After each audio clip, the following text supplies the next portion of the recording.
And that's where we wrap up Getting Athletic for this week, and we move into our final section called What's Good in Your Hood. So What's Good in Your Hood is essentially the time for us to chat about what's of interest to us, some notable stories, kind of what we're feeling, and just, essentially what's on our mind. And today I wanted to pick out two good news stories from back home, so the hood of South Africa.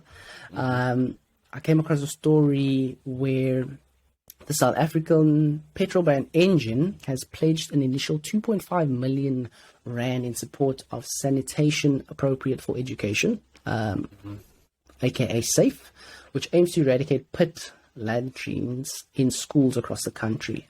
So if you're from SA, you would know that there's a lot of issues surrounding pit toilets in the rural schools. There's been a lot of outcry for it. We've seen multiple learners either be badly injured or sadly lose their lives by falling into these pit toilets, and it's a sad reality which should already be eradicated. We have the means, we have the resources, and it just might be a case of not using those resources well enough or misusing those resources. So I really appreciate that the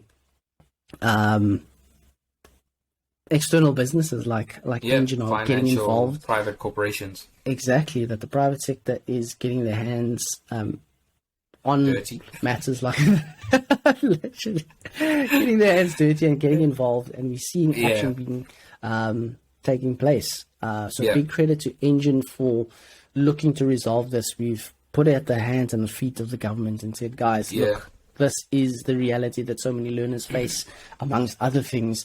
The one thing that they'd at least expect is to be able to go use the toilet and still return home safely after a day at school. And it's sad that it's come to this where there is almost a reliance on the corporate world sector, and private sector to get involved when government, like we've said, have the means, they have the resources to do this. But a big round of applause to Engine. You guys are honestly doing the work that so many South African citizens would love to see and helping so many in need. So that was one of the big stories that came out. Just to give you a bit more insight into the story, bills from the community help transform the school's ablution facilities, which now include brand new bathroom quarters. These include 10 toilets and 6 basins in the girls' bathroom, as well as 4 toilets, 6 urinals, and 3 basins for the boys' bathroom. And this was at Madima Primary School in Solsport, Modderkraal in the Northwest Province. So one of many initiatives taking place. Thank you, Engine. We love the work that you guys are doing, and keep doing it. Everyone else that has seen the efforts and the lengths that Engine has gone to for this, we hope that you guys also get involved, and we see a lot more initiatives like this taking place across SA to help those in need. We've seen learners that are still being schooled underneath trees, guys that are really just waiting on textbooks to be delivered. We're trying to get as many learners through high school in order to pass their matric and give them the opportunity to go and make something of themselves in the working world, to really live out the aspirations of their career, both professionally and then socially, to support themselves, support their families, and all of those that may depend on them for life. So thank you, Engine. It's a really cool story. I think we speak about, and there's a very big understanding around the world that education is kind of like the key to upliftment, right? And obviously as a teacher, I firmly believe that. So you look at stories like this, and I must just say, not just Engine, I've heard quite a few. I mean, this is one of the beautiful things about South Africa. So I think the reason Tev decided to bring the story in is because I think it's quite easy to get into a rut and complain about things that are going on back home. But we wanted to give some flowers to those that deserve it. And I think you see quite a few examples of this in South Africa. I remember ABSA, if I'm not mistaken, it was ABSA, did an initiative. It might actually still be going on, where the whole program was about mentorship to young, specifically boys that had lost their fathers, or their fathers were no longer at home. And it was like a mentorship that, the whole thing was to educate young boys on, becoming meaningful members of society, with the reasoning being that through this education and this mentorship, they were hoping to lower like domestic abuse and things like that. So, the points I'm just trying to make is like, it's really cool of Engine, and, South Africa comes through once again. I mean, I know there is a fair amount of complaining, and often rightly so. I'm not going to say that people mustn't complain. But, this is just another example of how people come through, and we do know and appreciate that about our country. Yeah. So be it on a corporate level, be it on an individual basis in your communities, we love to see it. Another one that I just remember now was Child Safe. So Discovery SA, a big thank you to you guys that are looking to get learners to school and back home safely. Lovely. Yeah, we've already seen how big an impact this has had in the Western Cape especially. So we look to see a lot more of those initiatives being undertaken and done. So thank you everyone that's lending a helping hand in whichever form that is. Just thank you for always being such great people, man. That ethos and spirit of Ubuntu that we spoke about last week, we love to see it being played out on the day-to-day. So big credit to all of you. And then the second story I came across was the Take One, Leave One reusable bag initiative that was launched. Essentially, this was the Good Things Guy and Spa. They came together to collaborate and launch South Africa's first Leave One, Take One reusable bag shopping initiative. And this was to work for the benefit of the environment. We see how much plastic waste we still have in SA with plastic bags, and this is to get people into the habit of using reusable packets. We're trying to minimize our impact on global warming, and this is one of those ways. Essentially, you can go into your local spa, and there's a demarcated area where you leave your bags. So should you have come into shop that day and you don't have a bag, you can pick one of those up, do your grocery run, and next time that you come into a store, you can leave a bag or two, and the next person will then make use of your forward, bag. Essentially, Exactly. Nice one. Another simple yet brilliant initiative that we like to see. So I just wanted to highlight those two and give props. And South Africa is quite good at that as well. I mean, we will do. We do want to speak a little bit about environmental things at a later stage in another episode. It's not just a quick little throw in here, but I will say South Africa has, and I mentioned this in a previous pod, but South Africa is really good at like the small things when it comes to like reusable plastic. I will say that both Katya and I have noticed that, small things, paper straws, the big drive for plastic bags to come to an end, all those kinds of things. So yeah, big ups, and I really like this take one, leave one, pay it forward kind of. That's really cool. Nice story. Nice one, Spa. So yeah, we're gonna conclude today's episode with just some fun. We're gonna talk about 5 things that we love about our new homes, our new countries, our cities, whatever it may be. Just some 5 notable things that we really enjoy about where we're living. I'll have Tyler kick us off with that one. Alrighty, here we go. Okay, so I made my little list of the 5 things that I love about being here. Lovely. The first one I'm going to say is food. Okay, so this comes in 2 forms. So number 1 is, I think Thai cuisine is absolutely amazing. It is delicious. I mean, there's some crazy things, but it's in general really, really tasty. And I must say to our South African listeners that eat Simply Asia, that's not Thai food. I'm sorry, like it's not.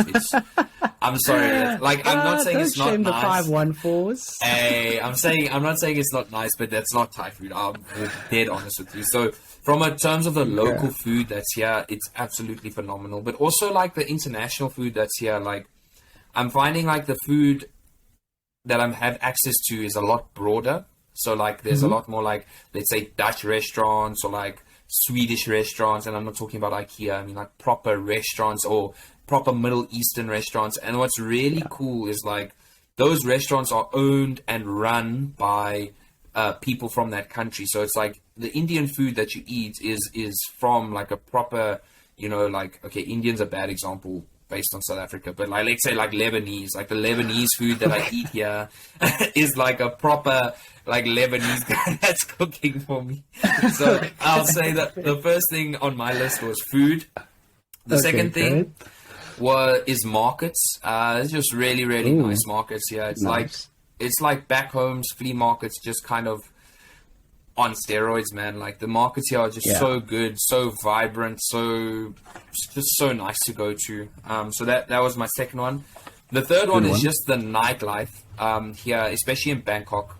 So I am not necessarily a partaker in nighttime activities anymore, but I'll say that Bangkok, day and night, like it's a contrast. The city transforms overnight. Like I think it's because it's hot as well during the day, but the nightlife here is really something else. Like it's a beautiful city to go around at night. Not necessarily easy to get around traffic wise, but it's really, really nice in terms of the nightlife. Number 4 is what I like to call organized chaos, which is what I've experienced here. I've experienced that here in Thailand, where I find that things are sometimes chaotic, but everything will get done. There's a thing here they call sabai sabai, or like everything's okay. Like don't worry, sabai sabai, everything's fine. It is a bit chaotic at times, but it always works. That's the difference that I've noticed. Specifically between like here and home. I don't know if you've seen pictures where they show like the wiring here in Thailand, like on it looks like it's just exposed, like it's oh my word. There's a big program to fix it, but I mean, when I say organized chaos, that's what I mean. Like you can just see this tangled up wires and everything, but everything works, like no problem. Everything works. We have crazy good internet. We have no problems with electricity. Sorry, Tevin and all South Africans, we don't have anything like that. So like I'm just saying, so organized chaos was my number 4. Yeah. Do you have a lot of the traffic? So a lot of people say, especially the moped guys, where it's a lot of people just like coming, diverging. So and even if there's no robot, there's an understanding between all the road users.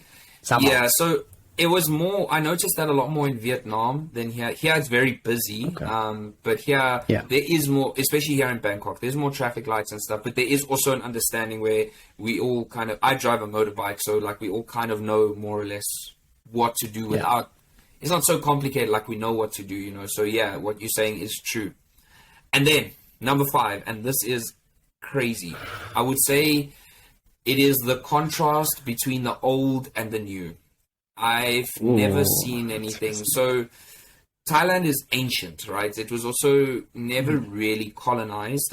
There's obviously external influences, but it was never really colonized. But it's so crazy and like eye-opening to see. Like you'll be walking down the road and you'll see like, let's say, an old temple, right? That's like, you can see this thing was built like easily 100 years ago.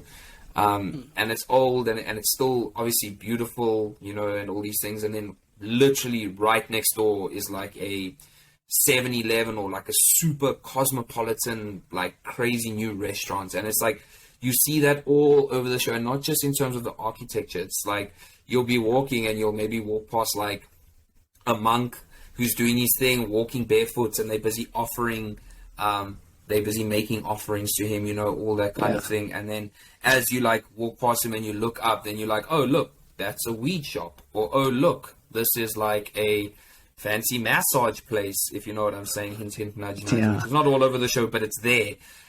So it's just that sharp contrast between like this old traditional kind of like this really cultural side, and then like right next to it, it's like directly next to it, then you see this super modern traditional, I mean like just up to date. Obviously Bangkok is like one of the biggest cities in the world, so I really, really love experiencing on a day-to-day basis, like just this, like I said, it's the old and the new, and it's just together. Nice, and I imagine you see it in Europe around as well, but I really, really have noticed it a lot here.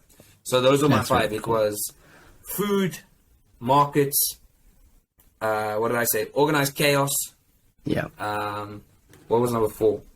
Damn, I forgot. 4 was food, nightlife, and the contrast between the old and the new. Those are my 5. Nice. That's How about you? Cool. Very cool list there. For me, I'll start out with a notable one, the Premier League. Only, man, seeing it on TV is one thing, but being in the stadium, and I was, very fortunate to go to that City vs Palace game, which is, a roller coaster of emotions. I thought we had lost the game at halftime, came back, Haaland hat-trick. It's exceptional. And it's such a difference and a different environment to be in than back home. It's for a first timer, I'd say it was exceptional because I've gone from only knowing vuvuzelas and music, and that's a big vibe. I love that about our football stadiums. But you're now moving into an arena where it's choral. People are singing, people are chanting. They are the voices that are lifting the spirits of the players and kind of building the vibe. So that was really cool.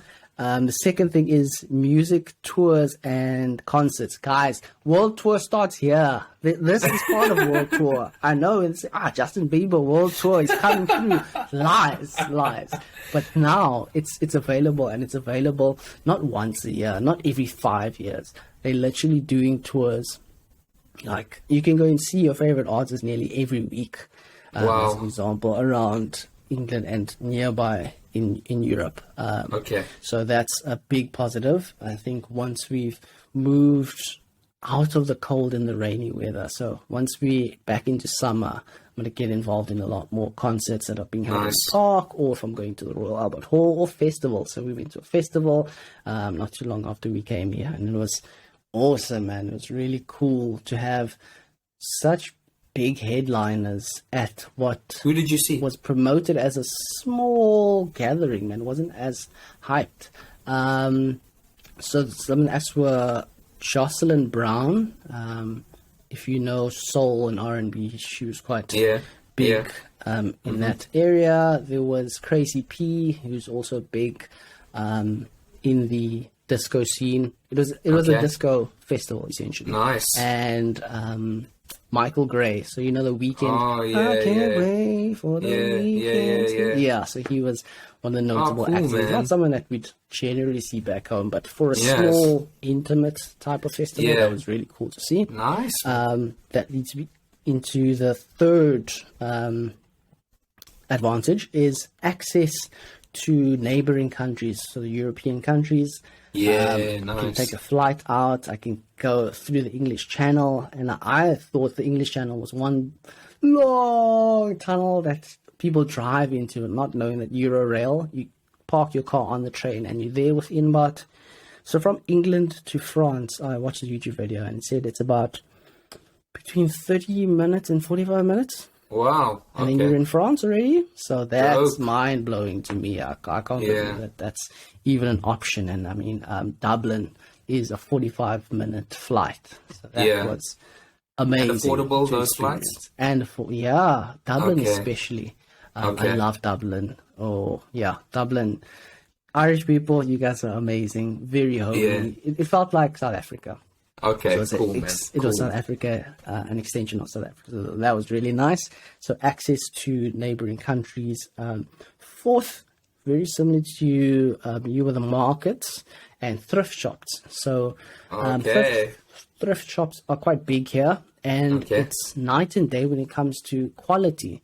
So more often than not, you'd find something that's either new, unworn, or it's literally been worn once, and they're serious when they say worn once. So you can find some gems there for a fraction of the price, and it's just so amazing to see how we treat thrift shops back home versus how they deem it here. So that's very cool and very interesting. And then the last thing I'd say is isn't as elaborate as the previous 4, but it's a big advantage, is the ability to walk everywhere. Okay. It's something that I didn't necessarily take too much consideration. Take it for granted. Yeah, man. It was such a weird feeling walking through the street at 1 o'clock in the morning without any stress, any worry. And this is maybe a walk that lasts 20 minutes in nearly pitch black darkness. There wasn't any fear like with me present at the time. It was so calm. I could walk with my phone, and it was such a different space to be in. So I think it's something that I genuinely took for granted. But access just to move around, and more often than not, public transport also works fairly well. I think it was small. I think I could mirror that, both of those things. Just we don't walk a lot here because it's hot. It's really hot. You don't walk. Like, it's so hot, dude. Like, you don't want to walk anywhere. You guys but you could. Like this. But you could. You could walk around if you wanted to. And the safety aspect, 100%, I feel I completely agree. And also, obviously, public transport working here. And I think both of those things safety is not something we take for granted. Obviously, we know that it was, in our case, it was also part of why we moved. But the public transport and things just working, like, that's something that you just take for granted. But yeah, I do agree with those two things. And also, just before we wrap it up, I want to say thanks for bringing this in as a topic. I think last week you were quite vocal about some things that you were struggling with, with the move. And I think this is a nice contrast in that, just for those that are listening, this was Tevin's idea to talk about this, and I think it's really cool of you, man, to like kind of flip the coin over and look at it from the other side. So well up, thanks for that. Thank you for giving me the space, man. Yeah, last week I expressed my challenges that I was facing with being away from home and integrating into a new environment, and Tyler dropped some gems there just about perspective, man, and how it's important, and something that I have noted and remind myself every day is that you must be comfortable with being uncomfortable. So in order for things to change, you need to be willing to make the effort, make the basically make the effort and change in order to just see the brighter side, like you're doing right now. Speaking of which, when's your next Premier League game before we wrap this up? Any ideas? So I'm waiting to hear when the Spurs City game's supposed to happen. That one got postponed because of the late Queen's passing, but the next one should be Fulham. So is that before or after World Cup? Next month. That's before World Cup. Okay, you got to get one in before the World Cup. Yeah, exactly. So hopefully that's all on schedule, and I'll give you guys an update. Maybe I'll even do a mini vlog that you guys can check on our social channels. So that'll be mad. We're going to be doing quite a bit of extra creative content just to give you guys some eyes and ears of what things looks like. We haven't forgotten about the shopping trip, so we still have that underway, and we'll compile that just to give you guys some perspective on what the price is of the basic goods, but also just to give you guys scope of what supermarkets look like here, or markets in general. I think maybe what we can try do, Tev, is both of us can try and capture one of these 5 things in some form or another. I love that idea. I think that'll be quite cool. So if we're saying that these are the 5 things that we love about being here, maybe we can try and capture them, whether it be in an image or in a short little video that we can somehow incorporate into the episode, or just throw onto our social media, something like that. So let's do that. Awesome. That's a brilliant idea. Really, really like that. Yeah, man. That's where we're going to wrap today's episode off. Thanks you once again for sitting through with us, being a part of this, engaging with us, giving us your opinions and giving us your ears and eyes. It's really nice for us to produce a show, man. We have a lot of fun. Yeah, we're having fun, and we were absolutely loving it. So thank you yet again. A reminder where to find us. That's on YouTube. That's on Spotify. Apple Podcasts, Google Podcasts. We're on TikTok. We're on Instagram. We also have our website where you can find all of our links. We'll leave that down below for you guys to access. Thank you again. That's all I have. Thanks, everyone. That's a wrap, and you know the vibe. We'll see you guys next week. Cheers, everyone.